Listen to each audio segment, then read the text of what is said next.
Halo semuanya, Assalamualaikum warahmatullahi wabarakatuh. Perkenalkan, nama saya Leonie Mehli Monica, NIM 2011194, kelas 4A reguler siang. Saya berasal dari Universitas Setia Satya Negara Palembang. Di sini saya akan membahas tentang ekologi administrasi negara Indonesia.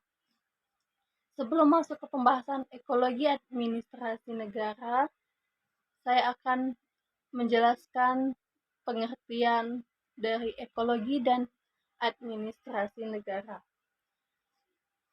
Ekologi adalah suatu cabang biologi yang menyelidiki hubungan antara organisme hidup dengan lingkungannya. Sedangkan administrasi negara adalah kegiatan atau studi yang melibatkan antara dua orang atau lebih untuk mencapai suatu tujuan bersama. Dengan pengertian tadi dapat disimpulkan bahwa ekologi administrasi negara adalah serangkaian proses yang terorganisir dari suatu aktivitas publik atau kenegaraan yang bertujuan untuk memecahkan masalah-masalah publik, perbaikan di bidang organisasi sumber daya manusia, dan keuangan. Apa sih contoh masalah publik itu? Yang termasuk dalam contoh masalah publik yaitu kekerasan, pelecehan seksual, hukum, dan diskriminasi. Setelah kita tahu pengertian dari ekologi administrasi negara, kita harus tahu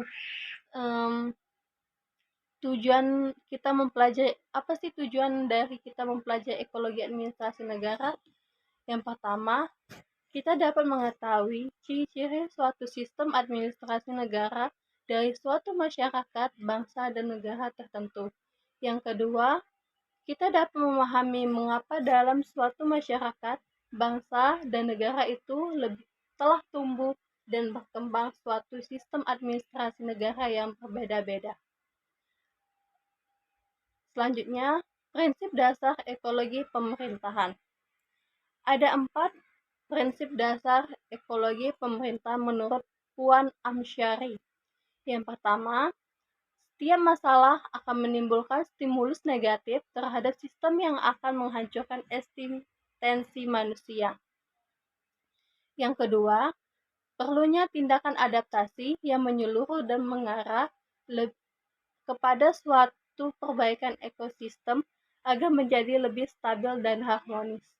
Yang ketiga, serta bebas dari ancaman stimulus negatif yang sama untuk di masa yang akan datang.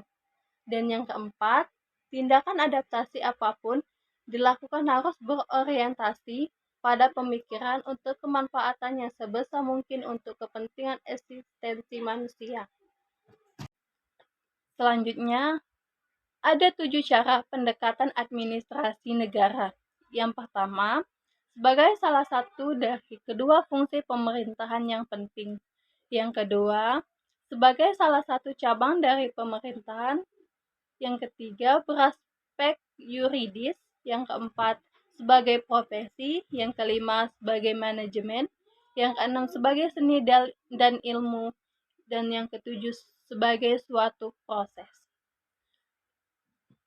Sekian dari pembahasan saya. Semoga teman-teman sekalian bisa mengerti dan lebih paham tentang ekologi administrasi negara. Semoga juga bermanfaat untuk kalian semua. Terima kasih telah menyimak dan wassalamualaikum warahmatullahi wabarakatuh.